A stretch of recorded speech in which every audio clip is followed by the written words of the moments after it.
చిన్న ప్రార్థన చేసుకుని వాక్యదానం చేద్దాం. తలొచ్చుకొని ప్రార్థన చేద్దాం. పరలోకమందున మా కన్న తండ్రి, నీ నామమునకు స్తుతి, మహిమ, ఘనత, ప్రభావములు తెలియచేస్తూ ఉన్నాం.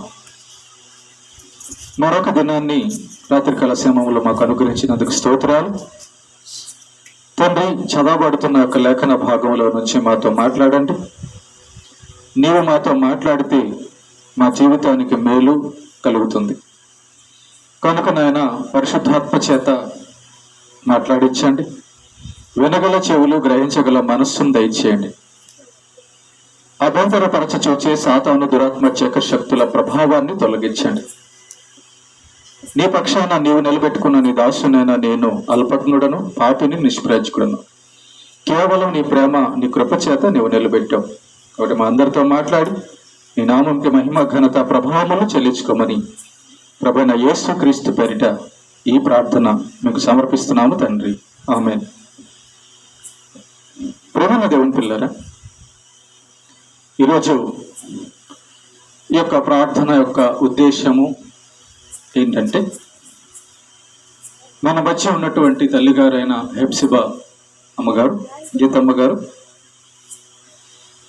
కొంతకాలం దేవుడిచ్చినటువంటి యొక్క జీవితంలో మన మధ్య, మన సంఘంలో ఉండి, ఇదే గృహంలో ఉండి, మన మందిరానికి వచ్చి దేవుని యొక్క సన్నిధిలోనే ఆమె తన జీవితం గడిపి పరదేశుకు చేర్చుకున్నారు. కనుక తన యొక్క గడిపిన జీవితంలో తన జీవితాన్ని మనం పరిశీలిస్తే కొన్ని విషయాలు మనకి అర్థమవుతూ ఉంటాయి. కనుక ఆ జీవితాన్ని, ఆ తల్లి జీవితాన్ని మనం గమనించినప్పుడు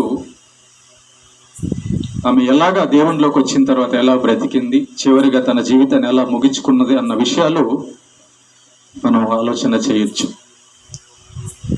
చూడండి, ఎప్పుడైనా కూడా ఆ యొక్క తల్లి బాగున్నా బాగలేకపోయినా కూడా ఖచ్చితంగా మందిరానికి ఆమె వచ్చేది. మీకు తెలుసు ఆ విషయం. తన యొక్క జీవితంలో భర్తను కోల్పోయింది, తల్లిదండ్రులను కోల్పోయింది, కన్న బిడ్డలను కోల్పోయింది, బిడ్డలు కూడా దూరం అయిపోయారు, చివరికి ఒంటరైపోయింది, ఎవరు లేని అనాథలాగా మిగిలింది.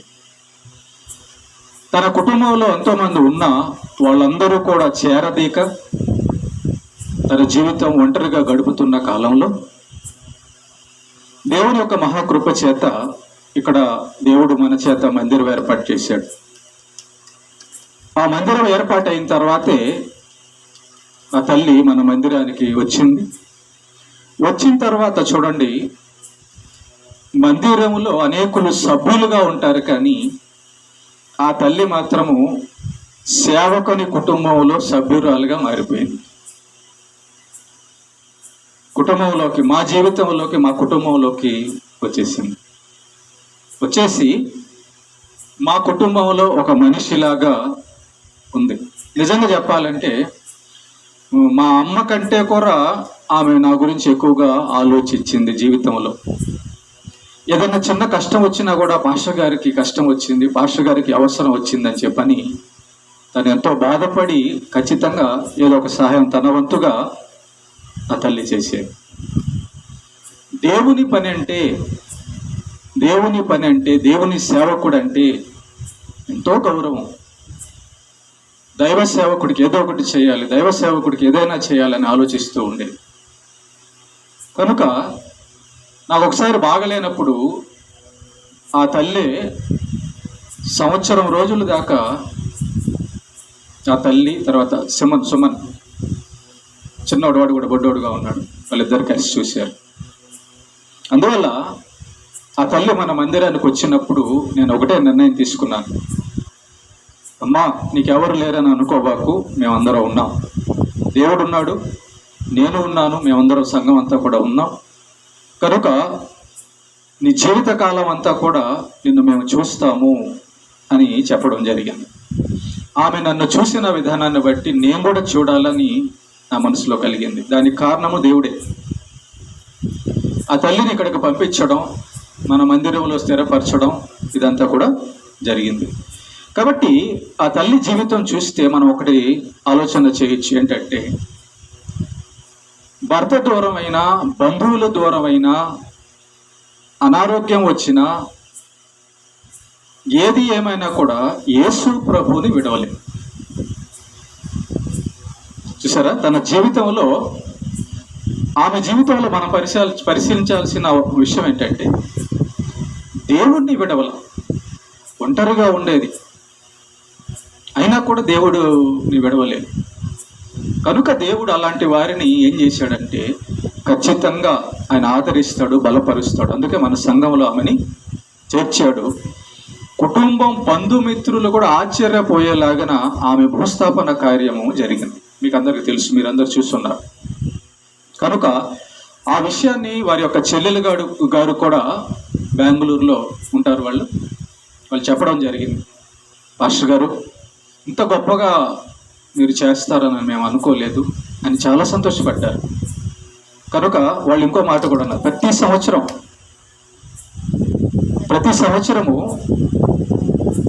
వీడియో వస్తుందమ్మా, ప్రతి సంవత్సరము ఇలాగే మీ సంఘంలో ప్రార్థన చేయండి సంవత్సరానికి ఒకసారి అని చెప్పి వాళ్ళు చెప్పడం జరిగింది. కనుక నేను కొంచెం పరిచయం, ఆ తల్లి గురించి మీకు పరిచయం ఇచ్చాను. ఓకే, ఇప్పుడు వాక్యంలోకి వెళ్దాం. దేవుని యొక్క ఆశీర్వాదము, దేవుడు నన్ను ఆశీర్వదించాలి, దేవుని యొక్క ఆశీర్వాదం నాకు రావాలి అన్నవాళ్ళ చేతులు ఎత్తండి.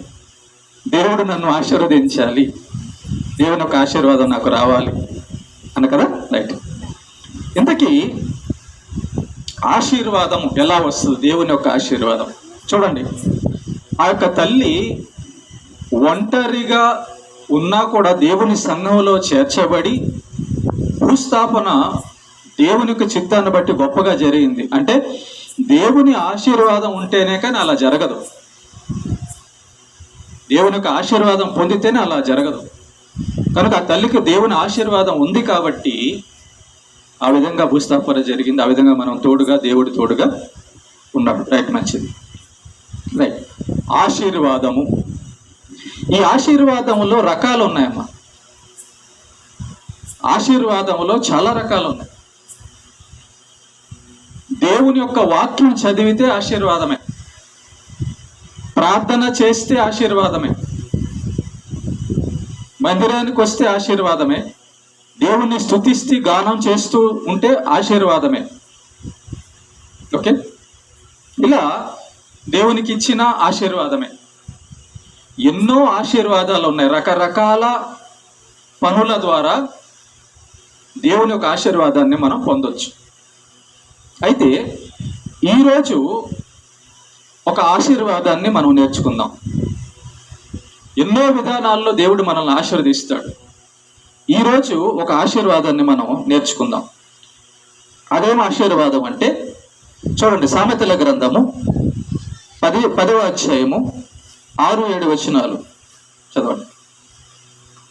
సామెతల గ్రంథము 10వ అధ్యాయము, నీతిమంతుని తల మీదకి ఆశీర్వాదములు వచ్చును, బలత్కారము భక్తిహీనుల నోరు మూసివేయను, నీతిమంతుని జ్ఞాపకము చేసి కొనుట ఆశీర్వాదకరము. చూసారా, ఇక్కడ ఒక ఆశీర్వాదం, కొత్త విచిత్రమైన ఆశీర్వాదం ఇక్కడ ఒకటి కనబడుతుంది. ప్రార్థన చేస్తే ఆశీర్వాదం, వాక్యం చదివితే ఆశీర్వాదం, సన్నిధికి వెళ్తే ఆశీర్వాదం, అన్ని ఉన్నాయి, చాలా రకాలు ఉన్నాయి. ఓకే, కానీ ఇక్కడ ఒక కొత్త ఆశీర్వాదం ఏం కనబడుతుందంటే, నీతిమంతుని జ్ఞాపకం చేసుకుంటేనట ఆశీర్వాదం వస్తుందట. చూసారా, నీతిమంతుని జ్ఞాపకం చేసుకుంటే ఆశీర్వాదం వస్తుందట. ఈ ఆశీర్వాదం ఎప్పుడన్నా మీరు గమనించారా? ఎవరిని జ్ఞాపకం చేసుకుంటారట?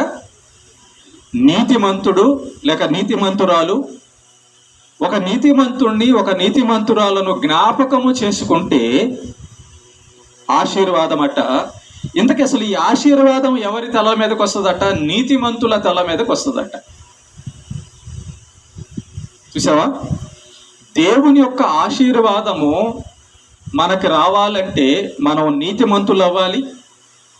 నీతిమంతుల తల మీదకే దేవుని యొక్క ఆశీర్వాదాలు వస్తాయి.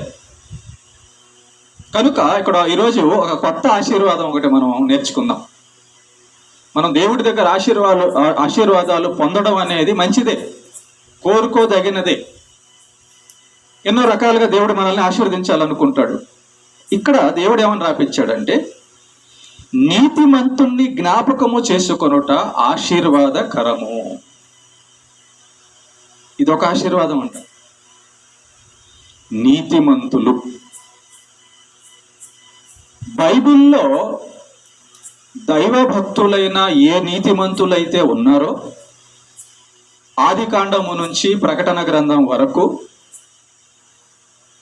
ఆ భక్తుల జీవితాలు మీకు గుర్తుందో లేదో, నేను ఆది కాండము నుంచి కొంతమంది భక్తుల జీవితాలు, ఆది కాండంలో ఉన్న భక్తుల జీవితాలు, నీతిమంతులైన భక్తుల జీవితాలు మీకు పాఠాలుగా బోధించానా? ఏసేపు వరకు, ఆదాము మొదలుకొని ఏసేపు వరకు మనం ధ్యానించడం జరిగింది. ఎందుకంటే ప్రేమైన దేవుని బిడ్డలారా, దేవుడు ఇక్కడ రాపించాడు. ఏమని రాపించాడంటే, బైబిల్లో ఉన్నటువంటి ఒక నీతిమంతుణ్ణి నువ్వు కానీ జ్ఞాపకం చేసుకుంటే నీకు ఆశీర్వాదం. బైబిల్లో ఎంతమంది నీతిమంతులు ఉన్నారో తెలుసా? బైబిల్లో ఎంతమంది నీతిమంతులు ఉన్నారో తెలుసా? అంతమంది నీతిమంతులను జ్ఞాపకం చేసుకుంటే నీకు ఎంత ఆశీర్వాదం. చూడండి, నీతిమంతులు మనకి తెలియాలంటే బైబిల్ చదవాలి. బైబిల్ చదివితే ఎవరు నీతిమంతుడో ఎవరు నీతిమంతుడు కాదో మనకు అర్థమవుతుంది. ఎవరు ఎలాగ నీతిమంతుడయ్యాడో, ఒకడు నీతిమంతుడు ఎలాగ అయ్యాడో, నోవహు నీతిమంతుడు అని రాయబడి ఉంది. దేవుడే చెప్పాడు. ఏబు నీతిమంతుడని దేవుడు చెప్పాడు. మోషే నీతిమంతుడని దేవుడు చెప్పాడు. దావీదు నీతిమంతుడని దేవుడు చెప్పాడు. ఇలా భక్తులు, పౌలు, అపోస్తలులు, ఎంతో మంది భక్తురాండ్రు, మరియా, ఎస్తేరు, భక్తురాండ్రు ఎంతో మంది బైబిల్లో మనకు కనబడతారు, నీతిమంతులైన వాళ్ళు. కనుక దేవుడిస్తున్నటువంటి సింపుల్ ఆశీర్వాదం చూడండి. చాలా జ్ఞాపకం చేసుకోవడం అనేది పెద్దగా కష్టమా? డబ్బులు ఏమని ఇవ్వాలా? లేదు. కనుక బైబిల్లో ఉన్నటువంటి ఒక భక్తున్నట జ్ఞాపకం చేసుకుంటే, ఆ జ్ఞాపకము చేసుకున్న దాన్ని బట్టి జ్ఞాపకం చేసుకున్న మనిషికి ఆశీర్వాదం అంట. ఇంతకీ జ్ఞాపకం చేసుకోవడం అంటే ఏంటి? అది తెలియాలి మనం. కొంతమంది అంటారు, అయ్యా మేము అడుగుతాం, మందిరానికి రమ్మంటే ఇంట్లో మనసులో ప్రార్థన చేసుకున్నానులే, ఇంకా మందిరానికి ఎందుకు అంటారు. ఓకేనా? అప్పుడు నేను అంటాను, అట్టయితే ఇంట్లో నీ మనసులో పని చేశానని అనుకో, అక్కడ జీతం ఇస్తారులే అంట. అంతే కదా? నీ మనసులో నేను పని చేశాను అని ఇక్కడ ఇంట్లో అనుకో, అక్కడ జీతం ఇచ్చేస్తారయ్యా అని చెప్పి అన్నాం. ఎలా ఉందో ఒకసారి చూడ ఆలోచించండి.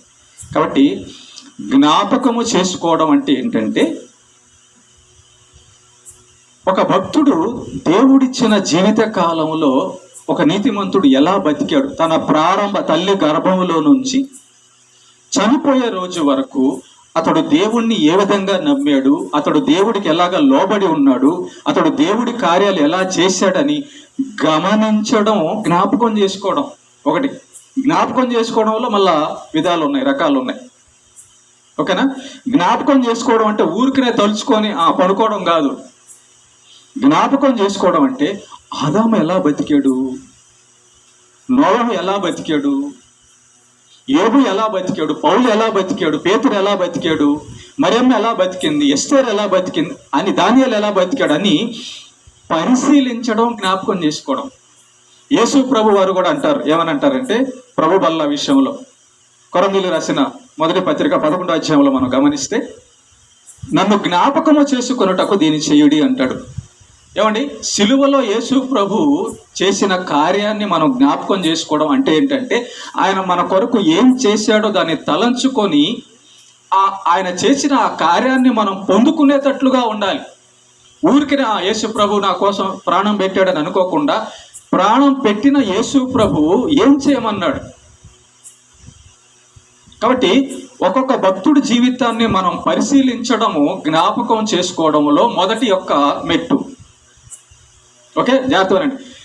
భక్తుడిని జ్ఞాపకం చేసుకుంటే ఎలాగ ఆశీర్వాదం వస్తుంది అని అంటే, జ్ఞాపకం చేసుకోవడం అంటే ఆ భక్తుడి జీవితాన్ని మనం పరిశీలించడం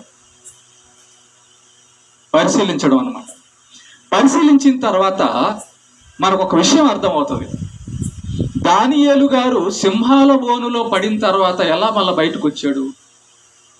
అసలు దానియేలు గారి జీవితంలో సింహాల బోనులోకి వెళ్ళిన తర్వాత మళ్ళా బయటికి ఎందుకు వచ్చాడన్న విషయం మనకు తెలియాలంటే దానియేలు జీవితం పరిశీలించాలి, అంతే కదా. షడ్రక మెషక అబేద్నెగోలు అగ్నిగుండంలో పడినా కాలేదు. ఎందుకు అంటే వాళ్ళ జీవితం పరిశీలించాలి. యోబు గారి జీవితంలో అంత సమస్యలు వచ్చినా, అంత ఉపద్రవం వచ్చినా ఎలా మళ్ళా నిలబెట్టుకున్నాడంటే ఆయన జీవితం పరిశీలించాలి. జాగ్రత్త. దానియేలు గారు ఎలా సింహాల బోన్లోంచి బయటకు వచ్చాడు? ఆయన జీవితం మొట్టమొదటి నుంచి పరిశీలించాలి. దానియేలు గారంట చెరకు వెళ్ళాడు. అంటే వేరే దేశస్థులు రాజు వచ్చి ఈ దానియేలు గారిని బందీగా పట్టుకొని, షడ్రక మెషక అబేద్నెగోలను దానియేలు బందీలుగా పట్టుకొని వాళ్ళ దేశానికి తీసుకెళ్ళిపోయారు. అనాథ అయ్యాడు, చిన్న వయసులోనే పోయారు. కానీ ఇంటికాడ గుర్తుపెట్టుకోండి, అమ్మా నాన్న, దానియేలు గారి యొక్క అమ్మా నాన్న చాలా భక్తులు. వాళ్ళు దానియేలు గారికి మంచి భక్తి నేర్పించారు. నీతిమంతులైన తల్లిదండ్రులు. ఓకే, ఆ నీతిమంతులైన తల్లిదండ్రుల యొక్క భక్తి నేర్చుకున్న దానియేలు గారు తన చిన్నతనంలో నుంచే భక్తిని నేర్చుకొని చెరకు వెళ్ళిపోయిన తర్వాత గుర్తుపెట్టుకోండి, రాజు అంటాడు, ఇదిగో నేను చెప్పినట్టుగా మీరు వినాల్సిందంతే, నాకు మీరు పనులుగా ఉండాలి కాబట్టి నేనే ఆహారం తింటాను అదంతా తినాల్సిందే మీరు అంటాడు రాజు. దానియేలు గారు అలాగ తినలేదండి. అందరూ తిన్నారు కానీ దానియేలు గారు ఏం చేశారు తెలుసా? అయ్యా, నా దేవుడు ఏది తిన్నామన్నాడు అదే నేను తింటా, మీరు చంపితే చంపండి, నాకు అభ్యంతరం లేదు. కానీ దైవభక్తి కలిగి దేవునికి నచ్చనిది తినకుండా దేవుడికి నచ్చింది మాత్రమే చిన్న వయసులోంచి తినడం ప్రారంభించాడు. ప్రార్థన జీవితం కలిగి ఉన్నాడు. దానియేలు గారి జీవితం మనం కానీ గమనిస్తే దేవునికి వ్యతిరేకంగా బతకలేదు, ముమ్మారు ప్రార్థన చేసేవాడట. ఎన్నిసార్లు ప్రార్థన చేసేవాడు? 3 సార్లు. మనం 3 సార్లు ఏ పని చేస్తాం చెప్పండి? అర్థమైంది, నవ్వుతున్నారు కాబట్టి అర్థమైందంటే మీకు. 3 సార్లు ఏం చేస్తాం? ఉదయం ఒక 4 ఇడ్లీలు, 4 లేకపోతే 40, 4 ఇడ్లీలు, మళ్ళీ మధ్యాహ్నం ఇంకో కోట, 1 గంటకి, మళ్ళీ రాత్రికి ఒక కోట. మనం చేసే పని ఇది, అవునా? దానియేలు గారు చూడండి, తిండి కంటే ముందుగా దేవునికి ప్రార్థన చేసేవాడట. ముమ్మారు, ఉదయము, మధ్యాహ్నము, సాయంత్రము, రాత్రి 3 సార్లు ప్రార్థన చేసేవాడట. అలా ఆ 3 సార్లు ప్రార్థన చేయడం అనేది, అలా దేవుడు చెప్పినట్టుగా బతకడం అనేది, దేవుడి యొక్క వాక్య ప్రకారం బతకడం అనేది అతని జీవితంలో ఎలాంటి కార్యాలు జరిగాయో మనం చూస్తాం. ఎప్పుడు? దానియేలు గారి జీవితాన్ని మనం గ్రహించినప్పుడు, పరిశీలించినప్పుడు. ఏమంటే సింహాల బోన్లోకి వెళ్ళి మళ్ళీ బతికొచ్చేవాడు ఎవడంటే, ఎలా బతికొచ్చాడంటే దానియేలు గారు ప్రార్థన చేస్తూ ఉండగా, ప్రార్థన చేయకుండా ఉండడం కోసమే సింహాల బోన్లు వేసేసారు. కానీ దానియేలు గారు నమ్ముకున్నది దేవుణ్ణి, దానియేలు గారికి తోడై ఉన్నది దేవుడు. కాబట్టి ప్రేమైన దేవుని బిడ్డలారా, సింహాల బోనులో పడిన ప్రార్థనా పరుడు, నీతిమంతుడు, భక్తిపరుడు కనుక దానియేలు గారిని సింహాలు ఏమీ చేయలేదు, దేవుడు కాపాడు. రాజు కూడా దానియేలుకి భయపడ్డాడు ఆఖరికి. దానియేలు గారు నమ్ముతున్న దేవుడే నిజమైన దేవుడు అన్నాడు. ఇప్పుడు మరి ఆ దానియేలు జీవితాన్ని పరిశీలిస్తున్నప్పుడు మనకి జ్ఞాపకం చేసుకోవడం అనగా ఏంటంటే, దానియేలు గారి యొక్క భక్తి జీవితంలో ఆయన ఏమేం చేశాడు?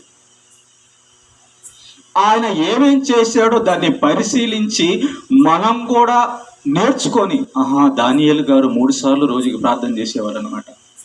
దానియేలు గారు దేవుడికి నచ్చంది తినకుండా ఉండేవాడు అనమాట.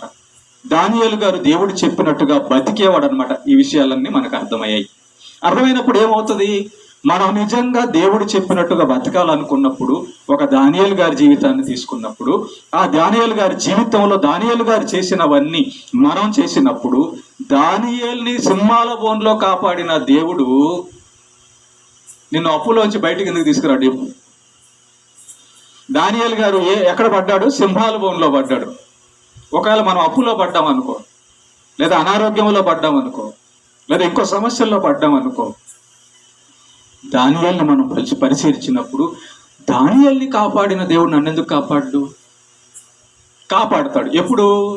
దానియేలు లాగా నీతిమంతుడుగా బతకాలనుకున్నప్పుడు, ప్రార్థనాపరుడుగా బతకాలనుకున్నప్పుడు. అందుకు దేవుడు ఏమన్నాడంటే, మీరు నీతిమంతులను జ్ఞాపకం చేసుకుంటే ఆశీర్వాదం వస్తుందని ఎందుకు అన్నాడంటే, జ్ఞాపకం చేసుకోవడం అంటే ఏంటంటే, పరిశీలించి వారు ఎలా బతికారో మనం కూడా అలా బతకడం ప్రారంభించడం వలన దానియేలు గారికి వచ్చిన ఆశీర్వాదం మనకు కూడా వస్తుంది. ఏబు గారికి వచ్చిన ఆశీర్వాదం మనకు కూడా వస్తుంది. పౌలు గారికి వచ్చిన ఆశీర్వాదం మనకు కూడా వస్తుంది. అది అన్నమాట ట్రిక్. మనం ఏం చేస్తున్నాము? దానియేలులాగా బతికి ఆశీర్వాదం కోరుకుంటున్నామా? ఏబులాగా బతికి ఆశీర్వాదం కోరుకుంటున్నామా? మరియమ్మలాగా బతికి ఆశీర్వాదం కోరుకుంటున్నామా? లేక వాళ్ళలాగా ప్రార్థన జీవితం లేక, వాళ్ళలాగా వాక్యం చదవక, వాళ్ళలాగా దేవుడి కోసం ఏదైనా చేయడానికి బ్రతకక కేవలం ఆశీర్వాదం మాత్రమే కోరుకుంటున్నామా? తేడా అక్కడ ఉంది. అందుకే దేవుడు ఒక గ్రంథాన్ని మనకి ఎందుకు ఇచ్చాడంటే, ఆ గ్రంథంలో ఉన్న సంగతులు నువ్వు పరిశీలించినప్పుడు నీకు జ్ఞానం వస్తుంది. ఎలా బ్రతకాలో, ఎలా బ్రతకూడదో, ఏది చేయాలో, ఏది చేయకూడదో, నువ్వు ఎలా ఆశీర్వాదం దేవుడి నుంచి పొందుతావో అన్న సంగతులు నీకు అందుతాయి అంటున్నాడు. అందుకే ఇప్పుడు చూడండి, నోవాహు గారిని జ్ఞాపకం చేసుకున్నా, ఆదామవ్వలను జ్ఞాపకం చేసుకున్నా. ఆదామవ్వలు పాపం చేశారు, కానీ తిరిగి మళ్ళా నిలబడిపోయారు భక్తులు. అమ్మో, మేము దేవుడికి విరుద్ధంగా పాపం చేశామని. యెహోవా దయ వలన నేను ఒక కుమారుణ్ణి కన్నానంటది అవ్వ. మంచి భక్తుడుగా హేబెల్ని తయారు చేశారు. తర్వాత ఆదామవ్వలు హేబెల్ని భక్తుడిగా చేసినందువల్ల హేబెల్ నీతిమంతుడయ్యాడు. చూసారా? ఇలాగా ఒక్కొక్క భక్తుడి జీవితాన్ని మనం పరిశీలిస్తున్నప్పుడు మనకు కూడా ఏమనిపిస్తుంది అంటే, అరే దేవుడి కోసం వీళ్ళు ఎంతగా బతికారా. నువ్వు చూడు, నీ టైం అంతా దేవుడి భక్తుల మీద నువ్వు గడుపుతున్నప్పుడు పరలోకం వచ్చి దేవుడు నిన్ను చూస్తుంటాడు. నువ్వు సెల్ చూస్తున్నావు అనుకో, నువ్వు సినిమాలు చూస్తున్నావు అనుకో, నువ్వు లోకంలో ఉన్నదంతా చూస్తున్నావు అనుకో, దేవుడికి ఏమనిపిస్తుంది? వీడికి నేను బ్రతికిచ్చాను, ఈమెకి నేను బ్రతికిచ్చాను, కానీ తన కాలం అంతా కూడా రక్షణ కోసం, నన్ను మహిమపరచడం కోసం వాడక, ఇదిగో అక్కడ ఇక్కడ వేస్ట్ చేసేస్తుంది. ఆ డబ్బు దగ్గర, ఆ తిండి దగ్గర, ఆ సుఖం దగ్గర, రకరకాల దగ్గర వేస్ట్ చేసేస్తున్నాడు. వీడికి ఇచ్చిన జీవితం ఎందుకు, ఈ జీవితం తీసేద్దాం అని చెప్పి అనుకుంటాడు. కానీ నువ్వు బైబిల్ దానియేలులాగా ముమ్మారు ప్రార్థన చేస్తున్నావు అనుకో, దేవుడికి మన మీద ఏం కలుగుతుంది? అయ్యో, నా బిడ్డ చూడు, కష్టం వచ్చినా నష్టం వచ్చినా నాకు ప్రార్థన చేస్తున్నాడు అని మన మీద ప్రేమ, ఇష్టం, రక్షించాలని మనకు దేవుడి విషయంలో కలుగుతుందండి. దేవుడు మన పట్ల అట్లా ఆలోచన తీసుకుంటాడు. పరలోకం నుంచి చూస్తున్నాడు దేవుడు, మనల్ని అందరినీ చూస్తున్నాడు. జ్ఞాపకం చేసుకోండి. అందుకే నువ్వు బైబిల్లో ఉన్న నీతిమంతులందరినీ పరిశీలించు. అప్పుడు ఏమవుతుందంటే, నువ్వు బైబిల్ దివారాత్రములు వాక్యము ధ్యానించేవాడు ఎందుకు ధన్యుడు అన్నాడు? ఆశీర్వాదం వస్తుంది నీకు. దావీదు గారు కీర్తనల గ్రంథంలో దివారాత్రము వాక్యము ధ్యానించేవాడు ఎందుకన్నాడు? ఎందుకు ధన్యుడు అన్నాడు? నువ్వు బైబిల్ చదువుతున్నావు అనుకో, ఆ టైము వేస్ట్ చేయకుండా దేవుళ్ళో గడిపినట్టు. నువ్వు ప్రార్థన చేస్తున్నావు అనుకో, ఆ టైము వేస్ట్ చేయకుండా నువ్వు దేవుళ్ళో గడిపినప్పుడు, రేపు తీర్పు దగ్గర సింహాసనంలో దేవుడు ముందరికి వెళ్ళినప్పుడు దేవుడు మన టైం చూపిస్తాడు. గుర్తుపెట్టుకోండి. అమ్మా, అయ్యా, టైం చూపిస్తాడు. ఇదిగో, నా కోసం నువ్వు గడిపిన టైం చూడు అంటాడు. నీ కోసం నువ్వు గడిపిన టైం చూడు అంటాడు. కాబట్టి ఒకసారి ఆలోచించు. బైబిల్లో నీతిమంతులను గమనిస్తే ఒక మాట అంటారు వాళ్ళు, యెహోవా ఇచ్చను, యెహోవా తీసుకొని పోయెను, ఈ లోకంలోకి మనం ఏమీ తేలేదు, దీనిలో ఏమీ తీసుకొని పోలేము అన్నప్పుడు, సామెతల గ్రంథం చదివినప్పుడు, పౌలు గారి పుస్తకాలు చదివినప్పుడు, బైబిల్ చదివినప్పుడు మనకు ఒక జ్ఞానం వస్తుంది. అవును కదా, ఈ లోకంలోంచి మనం ఏం తీసుకోపోనప్పుడు, ఈ లోకం మనదే కానప్పుడు, దేవుడే మనకి సమస్తం అయినప్పుడు మనం టైం ఎందుకు వేస్ట్ చేయాలి? జ్ఞానం వస్తుందండి. దైవ జ్ఞానం వచ్చినప్పుడు, దేవుని జ్ఞానం వల్ల మనం మంచి పనులు చేస్తాం. దేవుని జ్ఞానం వల్ల మనం ప్రార్థనా పరులుగా, నీతిమంతులుగా, విశ్వాసులుగా, భక్తులుగా, దేవుని స్తుతించే వారుగా మారిపోతాం. మన టైం అంతా దేవుళ్ళలో గడుపుతాం. అప్పుడు మన టైం అంతా దేవుడిలో గడుపుతుండగా, మనం భక్తులుగా, మంచి భక్తులుగా ఉంటుండగా, దేవుడు ఆశీర్వాదం ఇవ్వకుండా ఇంకేమిస్తాడు? కాబట్టి మనం చూస్తున్న ప్రేమని దేవుని బిడ్డలారా, చూడండి ఒకసారి. ఆశీర్వాదము ఒక నీతిమంతుణ్ణి జ్ఞాపకం చేసుకోవడం వలన కూడా వస్తుందంట. మరి ఇప్పుడు చూడండి ఒకసారి, బైబిల్లో ఎంతమంది భక్తులు ఉన్నారు, నీతిమంతులు ఉన్నారో వాళ్ళందరి గురించి తెలుసుకుంటే ఆ టైం ఎంత గడుపుతాం దేవుళ్ళు? ఒకసారి ఆలోచించండి. బైబిల్లో ఉన్న భక్తులందరి జీవితాలు మనం పరిశీలిస్తుంటే, వాళ్ళ జీవితాల్లో ఉన్న సంగతులనే మనం తెలుసుకుంటుంటే, అరే ఇలా బతకాలి, అలా బతకాలని వాళ్ళ జీవితాల నుంచి మనం తెలుసుకుంటే, సాతాను మనల్ని ఎలా పడగొట్టుకుని ఉంటాడో మా భక్తుల జీవితాల నుంచి తీసుకుంటే, సాతాను ఏబు దగ్గరికి వచ్చాడు. నీ దగ్గరికి ఆ సాతాను వచ్చినప్పుడు నువ్వు ఎలా ఉంటావు? ఎలా తప్పించుకుంటావు? ఏబుని చూసి నేర్చుకోవాలి.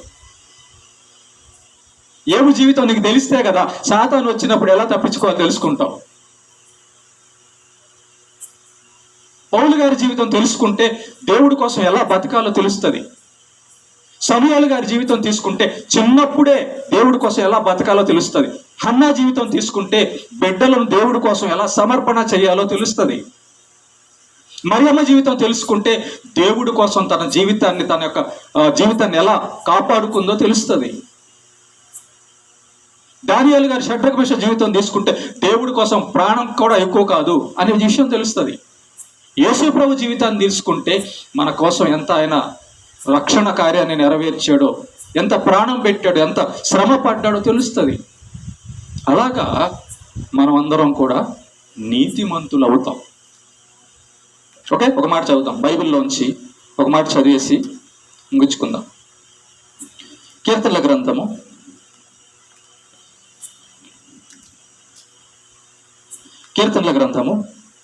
118వ అధ్యాయము 26వ వచనం చదవండి.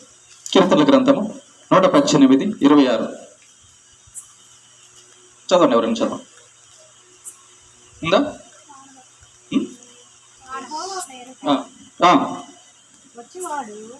వచ్చేవాడు యెహోవా పేరిట వచ్చేవాడు ఆశీర్వాదం పొందును. సరే, అంటే దేవుని నామాన్ని బట్టి ప్రతి ఒక్కరూ ఏ పని చేసినా కూడా ఆ పని దేవుని నామమును బట్టి చేసే పని వలన ఆశీర్వాదం వస్తుంది. యేసు ప్రభు నామమును బట్టి చేసే పని వలన ఆశీర్వాదం వస్తుంది. యేసు ప్రభు నందు మనకు ఆశీర్వాదం, యేసు ప్రభువే మనకు ఆశీర్వాదం. అందుకే దేవుడు యేసుక్రీస్తు అనుగ్రహించాడు. ఏమ్మా, కాబట్టి ఏం నేర్చుకున్నామంటే, మనం నీతిమంతుణ్ణి జ్ఞాపకం చేసుకుంటే మనకు ఆశీర్వాదము. ఆ నీతిమంతుడు బతికిన బతుకును మనం పరిశీలించి వాళ్ళలాగా మనం బతికితే మనకు ఆశీర్వాదం అన్నది తెలుసుకున్నాం. ఎప్సిబమ్మ జీవితంలో కూడా ఆమె బతికిన బతుకు మనం గమనించి, ఆమెలాగా మందిరంలోనే దేవుని సన్నిధిలోనే దేవుణ్ణి విడవకుండా చివరి వరకు బతికి దేవుడి సేవలోనే ఉండిపోవడం అనేది ఆశీర్వాదకరం. అందుకే ఈరోజు ఆమెను మనం జ్ఞాపకం చేసుకున్నాం. ఓకేనా? చివరి ప్రార్థనతో ముగించుకున్నాం.